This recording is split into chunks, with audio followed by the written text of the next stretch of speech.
Disruptcast, com Alexandre Barbosa, Alfredo Copete e convidados. Informações acessíveis sobre inovação, tecnologia e direito em um formato dinâmico e simples. Disruptcast está no ar. Boa noite, amigas e amigos. Estamos novamente aqui com mais um Disruptcast. Hoje sem o professor Alfredo Copete, que não conseguiu vir de Foz do Iguaçu e estava em compromissos inadiáveis, mas mandou um abraço muito carinhoso para todo o nosso público e também para Vanessa Ripp, a nossa psicóloga, que está hoje conosco aqui para falar do tema inteligência emocional nas empresas. Boa noite, Vanessa. Boa noite, é um prazer estar aqui. Pena mesmo que o professor Alfredo não pôde estar e infelizmente não está, mas espero que esteja participando aí, ouvindo nós. Muito bem. Vanessa, conta um pouquinho pra gente. Inteligência emocional nas empresas. O que nós vamos mostrar hoje para o nosso público de interessante, que possa somar aí no dia a dia, que as pessoas possam curtir? Fala pra gente. Então, na verdade, a inteligência emocional acho que tem que estar presente na nossa vida como um todo. Porque é a partir dela que a gente consegue lidar com as nossas emoções e com as emoções dos outros. Mas acredito que falar é fácil, o fazer é difícil. E se a gente for levar em consideração as empresas, lideranças, é que sim, a gente tem que pontuar ainda mais. Né? Se falando de qualidade de vida no trabalho, saúde mental do trabalhador, envolve tudo a inteligência emocional em algum aspecto. Vamos pensar então, já que você bem disse, eu concordo plenamente com você, que a inteligência emocional ela tem que estar em tudo. Vamos então começar da nossa vida privada, vamos começar da nossa vida pessoal. E vamos entender, primeiramente, o nosso público compreender o que é inteligência emocional. A inteligência, todo mundo já parte do pressuposto, quer ter alguma habilidade, quer conhecer as coisas. E a inteligência, quando ela vai para o lado emocional, como é que você conceitua? O que você pode dizer para a turma entender bem isso?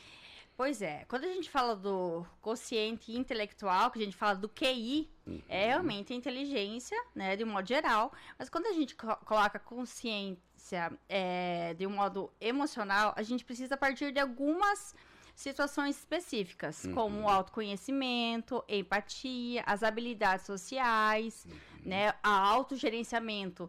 Eu acho que é fácil no sentido de compreender quando a gente está frente a uma situação delicada, de estresse ou de conflito, né? E aí, como que a gente vai gerir isso? Como a gente vai gerenciar? Você está com a inteligência emocional suficiente para isso? Então, quando a gente vai trazer isso para o trabalho, é que ela aparece com mais frequência, né? Que a gente ali no dia a dia, nas situações e aí nos perrengues, né? Então, a gente acaba lidando com várias situações de estresse e como a gente gerencia isso é um grande impacto, né? Muitos de nós não temos a habilidade de gerenciar não só as nossas emoções, como a gente acaba atropelando as dos outros e fazendo até prejudicando o trabalho dos outros. Eu acho um fator bem importante a gente falar, até antes mesmo de entrar no ar, a gente estava conversando sobre isso, tanto no privado como no público.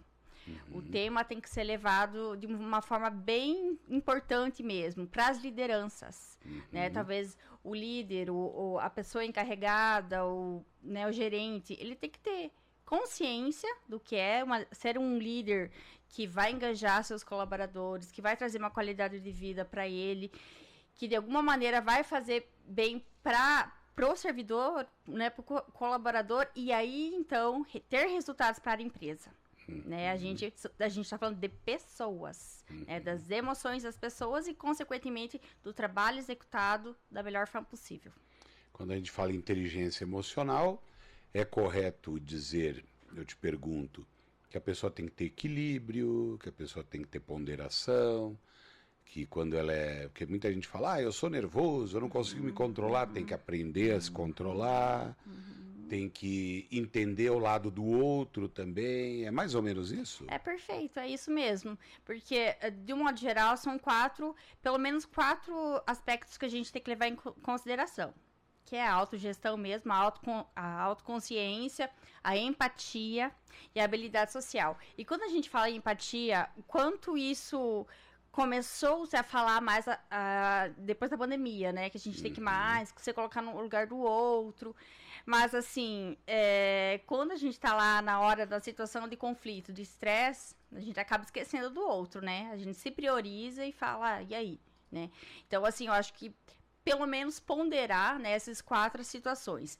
E habilidades sociais. O cara pode ter o melhor QI, que ele tá lá no cargo máximo da empresa, mas se ele não conseguir gerir esses outros aspectos, ele não vai conseguir engajar sua equipe, ele não vai conseguir progredir mais, né? E muito possivelmente a tendência dele é cair, e é aquele que tem mais domínio sobre seus sentimentos e também consegue lidar melhor com os outros, ele acaba progredindo. Isso é fato, né? Isso é uma análise bem importante, mas que pouco ainda se coloca no papel, enfim, tá mais no papel do que na realidade, né? Na prática em si. Tem alguns cargos de liderança aí que tem essa dificuldade mesmo em se olhar, se perceber o quanto eles precisam ainda ser trabalhados, ser treinados quanto a alguns aspectos. E esse treinamento passa mais ou menos por o quê, assim?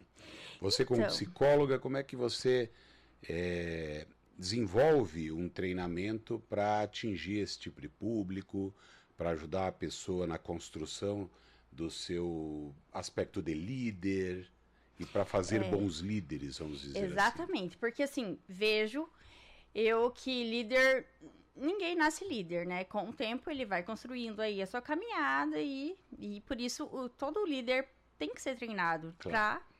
para conseguir o que ele almeja.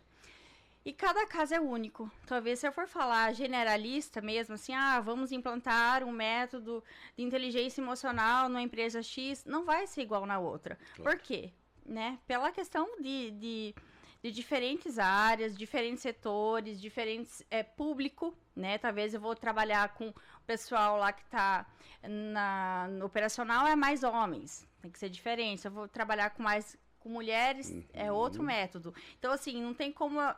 por mais que existam, sim, vários trabalhos e profissionais que acabam desempenhando seus papéis, mas eu, Vanessa, vejo que cada lugar é único, tem que fazer uma análise específica para conseguir, de certa maneira, levar essa conscientização, porque eu acho que o primeiro passo é que todos estejam cientes da importância e aí sim treinar, né? E começar de cima para baixo. Começar com os líderes, dos encarregados, e aí sim a gente vai chegar na base, que é os colaboradores, que muitos já estão adoecidos, que muitos já precisam ali de algum medicamento, de um acompanhamento psicológico, enfim, né?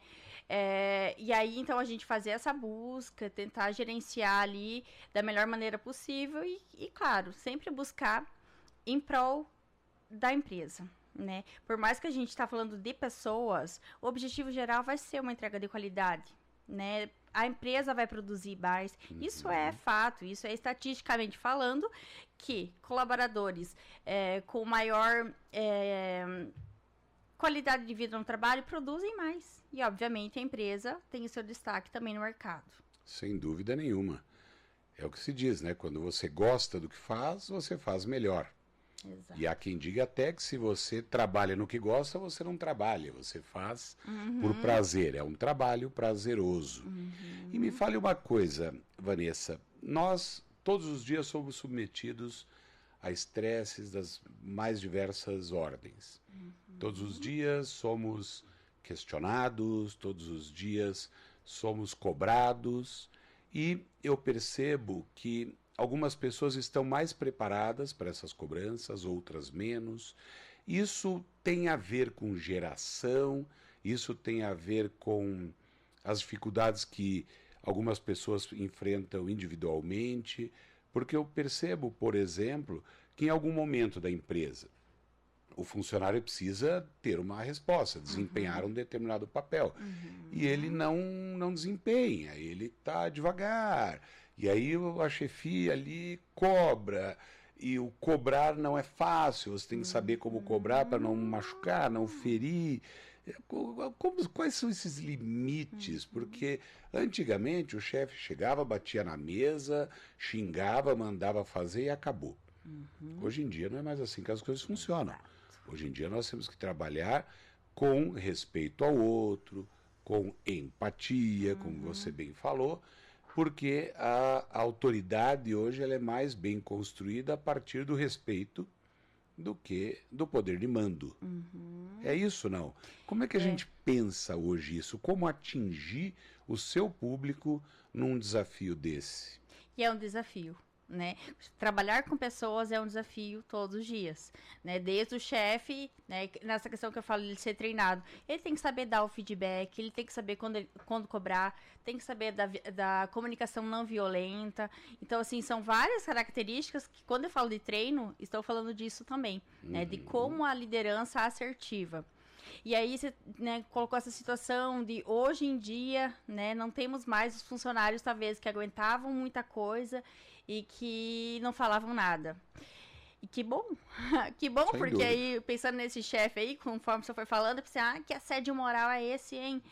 Se for pensar hoje, que bom que somos mais informados no sentido do que é assédio moral, que acontece muito e, infelizmente, ainda é muito frequente e pouco, de certa maneira, cobrado, né? Tem muitas questões aí, talvez não seja nem de chefe para subordinada, de colegas mesmo, que acabam sendo assediador e outro que acaba cometendo e, enfim, adoece.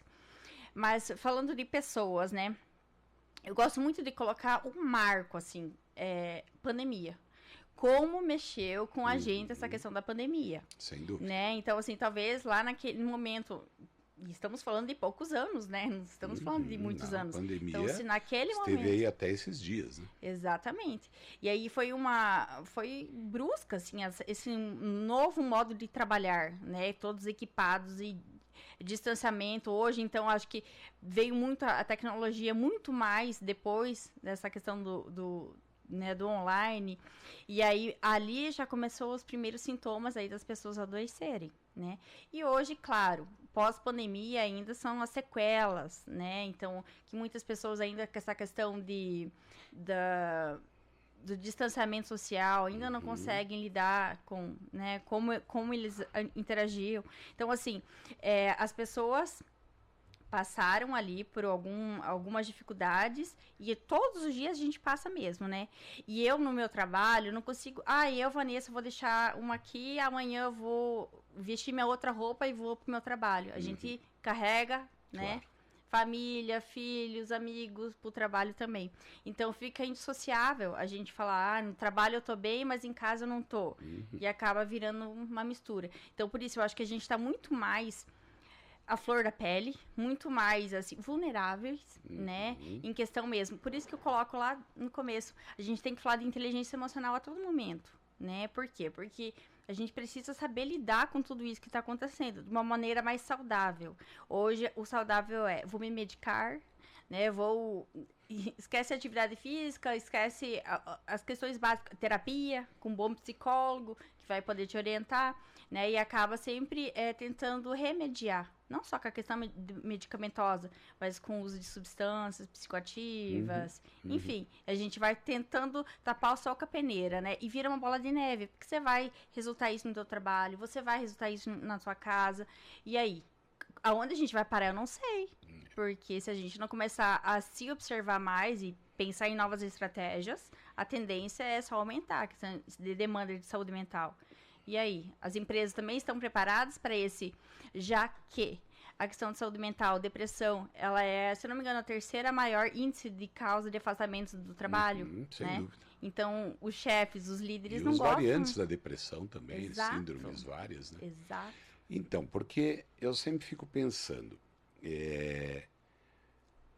a tecnologia que a pandemia despertou e antecipou em talvez década uma série de processos, a tecnologia ela acaba por nos fazer mais cobrados ainda do que nas relações interpessoais normais. Então, eu vou dar o exemplo aqui da Manu, que está nos visitando hoje aqui no nosso estúdio, que a Manu ela é bolsista do nosso mestrado. E como bolsista ela tem incumbências a cumprir. Eu peço coisas para ela no WhatsApp, o professor Alfredo pede, os colegas pedem, todo mundo quer que seja rápido. eu sou coordenador do mestrado. Todo mundo me pede, todo mundo quer que seja rápido. Esses dias uma orientanda minha brincou, eu me assustei que o meu orientador não me respondeu. Eu fiquei 40 minutos para respondê-la. Mas eu respondo tudo tão em cima da hora que quando eu demoro as pessoas estranham. Pergunta-se, o que nós podemos dizer que a tecnologia vai impactar ou já está a impactar na nossa saúde mental?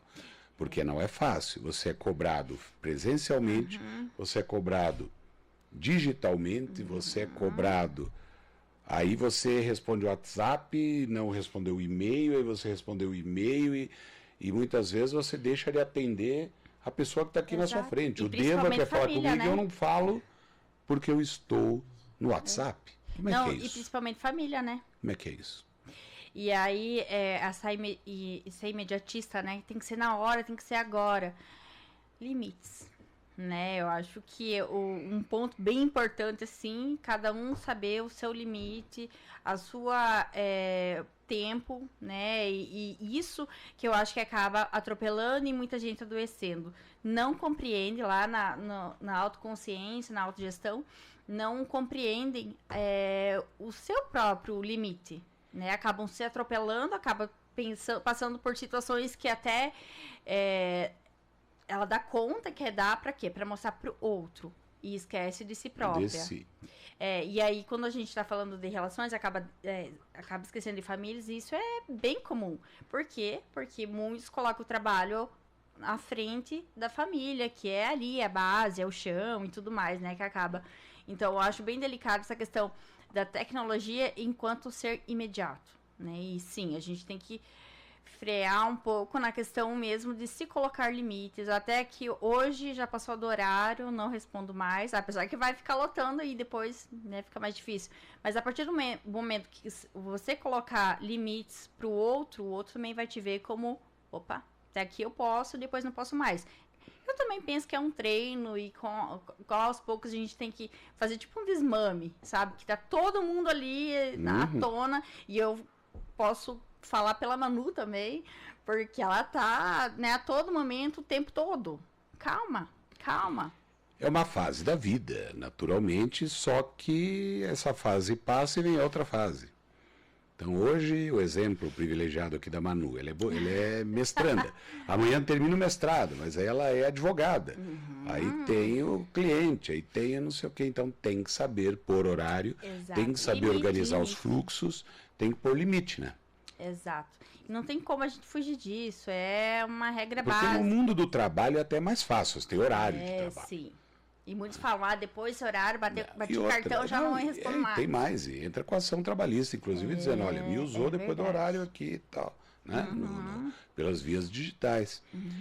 E isso tudo tem absolutamente a ver com inteligência emocional. Tudo. A todo momento, o tempo todo, a gente está falando de inteligência emocional, saúde mental. Né? A questão de saúde mental também muito falado depois da pandemia. Claro, saúde mental sempre existiu, mas o que é? Claro. É você estar bem consigo mesmo e com os outros e saber que os perrengues, as dificuldades do dia a dia existem. Às vezes semanas, meses péssimos, mas que, né, é isso aí, vida que segue.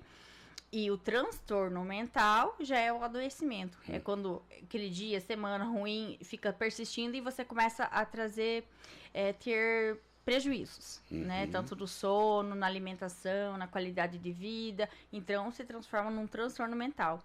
E aí, também, a gente está falando de trabalho, burnout, né? Que é o excesso mesmo de trabalho.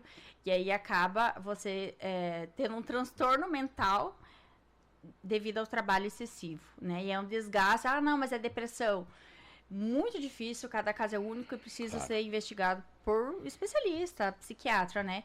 Para poder diagnosticar de uma maneira correta, medicar e, enfim, fazer tudo que precisa do tratamento para conseguir recuperar. E uma coisa que eu te pergunto, quem não está hoje com excesso de trabalho? Eu não conheço ninguém.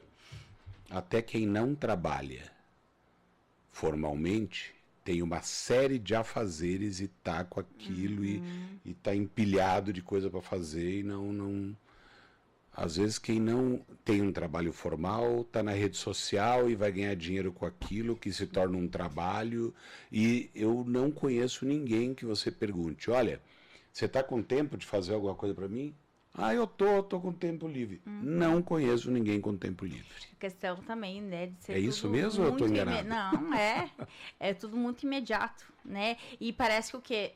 Quanto mais eu preciso estar em movimento, as pessoas quase não conseguem, né, parar um pouco, parar assim, sabe, assim, não, eu não posso parar porque o outro está trabalhando, porque o outro está progredindo, porque o outro, e assim vira uma competição, né, e ter essas pausas, parece que até é clichê, é fácil falar, mas assim, é necessária qualidade de vida, até quando a gente vai com esses corre aí, sem a gente se olhar, se perceber e frear isso, né? Porque vai trabalhar até quando nesse ritmo? Uma que você não vai dar conta para sempre, né? Se você não tirar um tempo hoje, de cuidado hoje, muito provável que você colha frutos ruins lá na frente, né? Vai olhar para o passado e vai falar, não vi meu filho crescer, não vivi a minha juventude, não fiz o que eu gostava, estou ficando velho, já não tenho mais a mesma disposição de antes.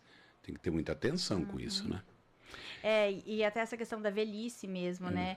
Se a gente fosse olhar, hoje as pessoas não querem nem envelhecer, né? Já estão assim que não querem mais nem envelhecer. Né? Então, você vê que acho que tá meio que um surto coletivo, assim, né? No sentido mesmo de que nada tá bom o suficiente, nada é bom, sabe? Por isso a gente tá muito imediatista, querendo mais e nunca tem o dinheiro suficiente, nunca tá bom.